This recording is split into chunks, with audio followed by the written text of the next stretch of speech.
وہ ان کی ایک طرح سے کٹپتلی بن کے کام کر رہے ہیں. سب سے بڑی جو اس وقت کٹپتلی ہے وہ اٹلی کی پرائم منسٹر میلونی ہے. انہوں نے تمام جو کنٹریز ہم خیال کنٹریز ہیں ان کو اپنے ساتھ ملایا. میلونی کے بعد جو سب سے بڑا اس وقت خطے میں یورپی یونین میں شنجن میں ملک ہے وہ ڈنمارک ہے جو کہ امیگرینٹس کے سخت خلاف ہے. اس کے بعد سویڈن ہے. اس کے ساتھ ساتھ باقی ممالک ہیں جس میں پولینڈ شامل ہے, ہنگری شامل ہے, لٹویا شامل ہے, مالٹا شامل ہے. یہ وہ ممالک ہیں جو تمام مل کے جو ہے ایک نیا بلاک بنائے ہوئے ہیں, اور یہ 19 ممالک کا ایک بلاک ہے جو کہ انہوں نے ایک اہم ڈاکومنٹ پہ سائن کیا اور یورپی یونین سے یہ ڈیمانڈ کیا کہ سینٹرز بنا لیے جائیں اور انلیگل امیگرینٹس کو وہاں پہ ڈپورٹ کرنا شروع کر دیا جائے. اب یہ ساری سچویشن میں ایک چیز اور بھی سامنے آ رہی ہے کہ آنے والے وقت میں یورپی یونین میں شنجن اسٹیٹس میں کافی زیادہ سختی آنے والی ہے, اور 2026 جو ہے یہ امیگرینٹس کے لیے خاص اچھا جو ہے وہ سال ثابت نہیں ہوگا. کافی زیادہ جو ہے اس میں آپ کو سختیاں نظر آئیں گی. بہرحال بتانے کا مین مقصد یہ ہے کہ آنے والے وقت میں آپ کو بہت زیادہ محتاط رہنا ہے. جن جن لوگوں کے پاس چانس ہے لیگل ہونے کا, چاہے وہ دوسرے ہی شنجن اسٹیٹس میں جا کے لیگل ہوں, ان کو لیگل ہونا چاہیے, یا کم جو سختی والے ممالک ہیں ان کا رخ کرنا چاہیے, کیونکہ آنے والے وقت میں ان ممالک میں جن کا میں نے نام بتایا اور مزید ممالک بھی شامل ہیں ان میں کافی زیادہ سختی بڑھے گی. اب دوستوں بات کرتے ہیں کہ فیملی ویزا جو تازہ ترین معلومات ہیں اس کے مطابق ابھی ورک پرمٹ اور فیملی ویزے کی سچویشن کیا ہے.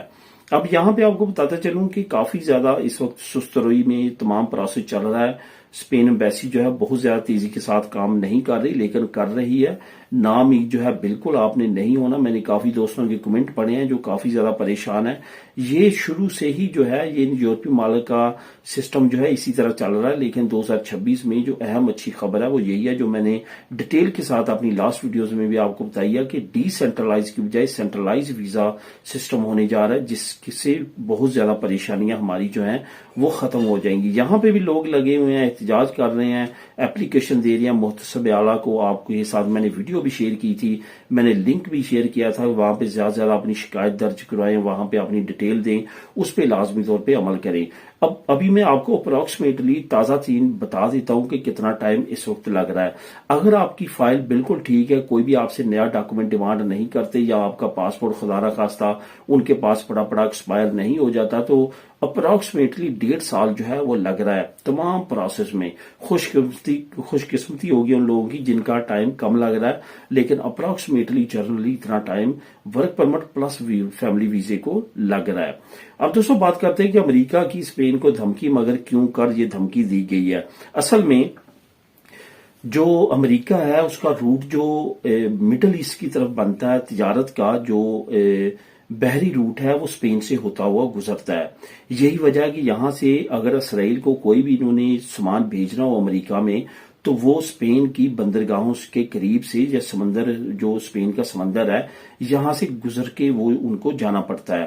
تو اسپین نے کیا کیا ہے کہ جو پچھلے کچھ ہفتوں سے جو امریکہ سے اسرائیل کے لیے سامان جا رہا ہے اس کی سختی کے ساتھ چیکنگ شروع کر دی ہے.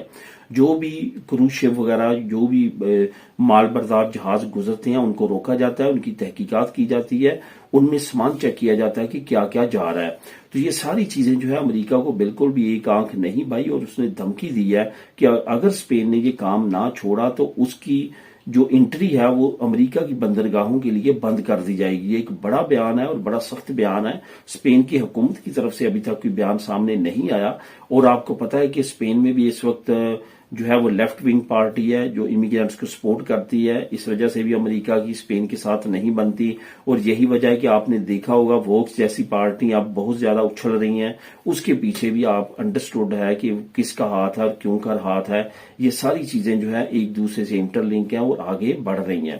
اب دوستوں آخر میں بات کرتے ہیں کہ کاروباری حضرات کے لیے کون سی اہم خبر ہے. اس کا لنک بھی میں نیچے دے دوں گا. لنک نمبر 1, اصل میں پچھلے دنوں میں نے آپ لوگوں کے ساتھ ایک خبر شیئر کی تھی کہ بہت بڑی تعداد میں پاکستانی کاروباری مراکز پہ جو ہے وہ چھاپے مارے گئے ہیں, اور بارسلونا میں بہت بڑی تعداد میں لوگوں کو گرفتار کیا گیا جس میں اللیگل تھے، جس میں ان سے زیادہ مشقت کروائی جا رہی تھی، ان کو پے نہیں دی جا رہی تھی، ان کے حالات بھی کافی برے تھے، اس کے ساتھ ساتھ بجلی کی چوری کی جا رہی تھی، زید المباد میعاد جو ہے وہ چیزیں سیل کی جا رہی تھی، ایکسپائر وغیرہ، یہ ساری چیزیں جو ہیں ان کی نظر سے گزری اور ان پہ اب سختی کے ساتھ عمل کرنے جا رہی ہے حکومت، نہ صرف بارسلونا میں بلکہ دوسرے خطوں میں بھی اناؤنسمنٹ ہوئی ہیں کہ جو امیگرینٹس کے اسپیشلی مرکز ہیں بزنس کے، وہاں پہ چھاپے مارے جائیں گے، ان کی تعداد جو بڑھا دی جائے گی، اسپیشل فورس کی بات کی جا رہی ہے بارسلونا میں، 20 جو شاپس ہیں، سپر مارکیٹس ہیں، ان کو خاص طور پہ وارننگ جاری کی گئی ہے کہ ان کے خلاف جو ہے آنے والے وقت میں کریک ڈاؤن ہو سکتا ہے۔